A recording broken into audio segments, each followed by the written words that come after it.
For right now, we'll shift back to focus two here in the U.S. because as we're talking about the trade war, that's clearly front of mind for a lot of people watching this show, and we talk about how it's going to impact American families.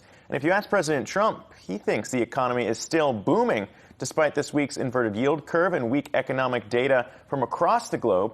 And Yahoo Finance's Rick Newman joins us now with more on why some Trump policies may be weakening the economy as recession fears take center. Rick, I think obviously when you talk about tariffs, we're talking about it not really impacting consumers yet so much, but when we talk about why he just suspended tariffs, he had talked about the holiday season. So at least a little bit of an admitting there that this does have some impact on the U.S. consumer. Yeah, and, Trump just doesn't seem to get it about tariffs, and I have to wonder if he ever will. This has been weakening the economy all along, and for a while, he inherited a good economy.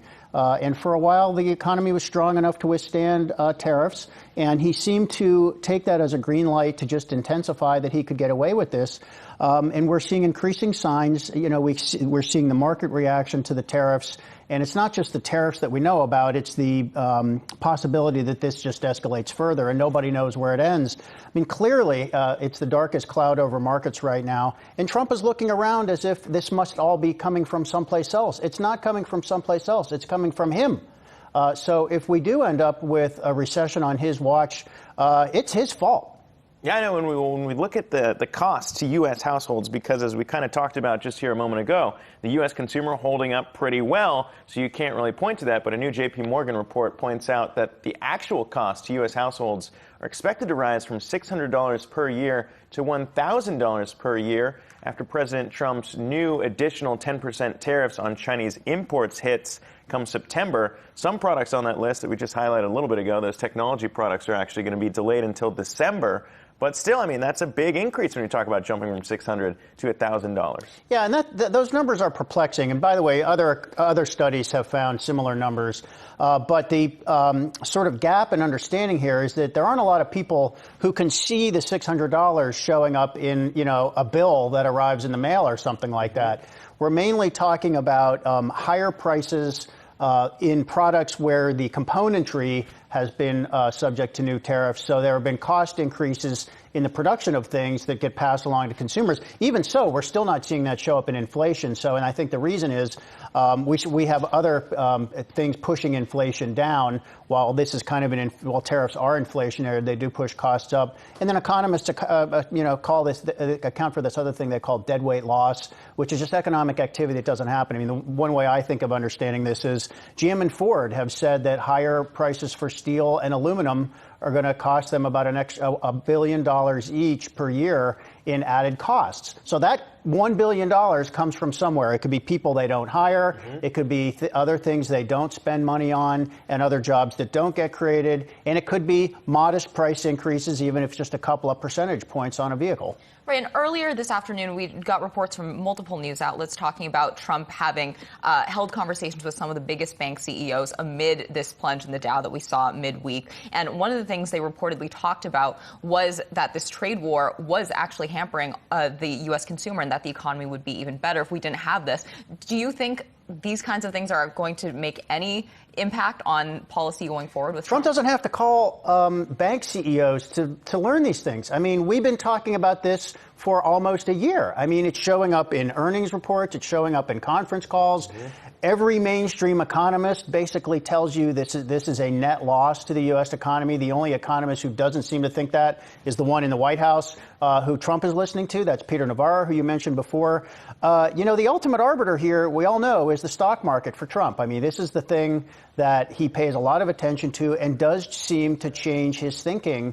Thank God that, we do have this relatively quick reaction mechanism in markets, that when things go too far with trade and with tariffs and protectionism, the market basically pukes. And, Trump sees that and he says, whoa, every pullback we've seen from Trump has been predated by some kind of pullback in the market. And I looked at a bunch of these different instances, and my conclusion was that Trump's pain point with regard to the stock market is about a 5 to 7% decline. That's all it takes for him to get the jitters and say, whoa, I better be careful. And yet the overall pattern has been more and more escalation. I suppose it's also important to remember, too, that a correction in the stock market wouldn't necessarily be the same as a recession. A lot of people kind of link these two together when we talk about the stock market performance. You talk about Main Street.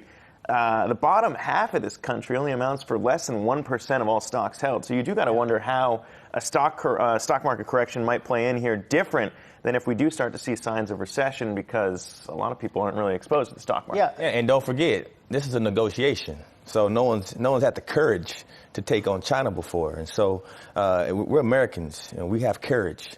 And so sometimes we have to pay the price, and freedom is not free. And so I'm glad that someone finally stopped these companies from stealing our intellectual property, hurting our farmers, and just making bad deals and just being bad people. Nobody stopped them, though. Trump hasn't stopped them, though. Yeah, but he's trying. He's trying. He's trying. No one else has. I mean, there's a difference between, let me finish. between courage and cleverness. Yeah, I understand. Let me finish. I didn't interrupt you. I listened to everything you said. But at the end of the day, if you look at the economy is not suffering yet. So we can't make these assumptions. The tariffs haven't even been put in place yet. They don't get put in place until December. We may have a trade deal by December. Then everyone's going to sit here and say what? That the man was a genius. And so he hasn't made a lot of bad moves. He's made incredible policies for the American people, and he's the president of our nation. So we got to at least support him. You know, if we get to a point where, you know, poor people aren't working. Right now, I know people that look like me are working more in this country than they ever have. And so I'm happy about that. And so I'm not going to sit here and have a doomsday characterization of what's going on, because that's just Very not optimistic. reality. Yeah, no, it's optimistic. It's not reality. If Trump gets a deal, he will be rewarded in the election. Yeah. But he's backing himself into a corner that's making it harder and harder to get there. How else? And it's not true that there has been no harm to the economy. There has been harm. I mean, when you raise the price of stuff people buy less, and there's less economic activity. And at least so what would have happened if they had managed? Let's just say we had Janet Yellen still as our Fed chief. She's very dovish, and she would have been lowering rates a lot sooner than what's currently happening right now. What would happen to the economy? Where would we be right now?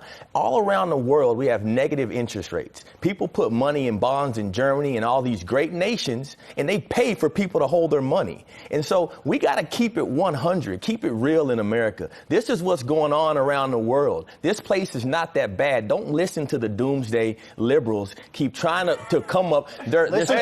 It's like they're cheering for America to lose. They're cheering for America to lose. It's ridiculous. We're talking about this right now. I'm going to clarify this, though. I'm not cheering for America to lose. I'm saying that America will lose more with foolish, unrealistic policies than if we have smarter policies. And Janet Yellen began the rate hikes in 2015. I mean, she's the one who started the tightening cycle, not quantitative tightening, but the tightening cycle. I mean, we could play counterfactuals all day. What if so-and-so was, what if somebody voted differently in Wisconsin but we're in a 2016? trade war. We're in a trade war. We started the trade war. Of course we have to, because they're stealing all of our data. There are better ways to do it. There are better ways to do it. There are a lot better ways to do it. Right now, the main reason here, whether you're on the right or the left, I think is a real risk right now, as we're seeing economists come out and say that the risk for recession right now is the highest it's been since this expansion started. And whether or not something happens or doesn't happen, you can be optimistic. You can be a little bit more on the warning sign, which we've seen a lot of people coming out and saying that right now. I think moving forward, the big question is what happens when those tariffs hit, because I think right now not a lot of people are expecting a trade deal to come down before December. And the question that a lot of people are saying is what's going to happen to the U.S. consumer? The last bastion so far of strength when we look at the economy, what could happen if those do go in place? But Rick Newman, got to leave it there for now. Oh, come on. After all that? After all that, got to leave that there. Cliffhanger right there. You're going to talk about me when I'm gone. That's not true. No, we won't do that. Always to your face. Always to your face.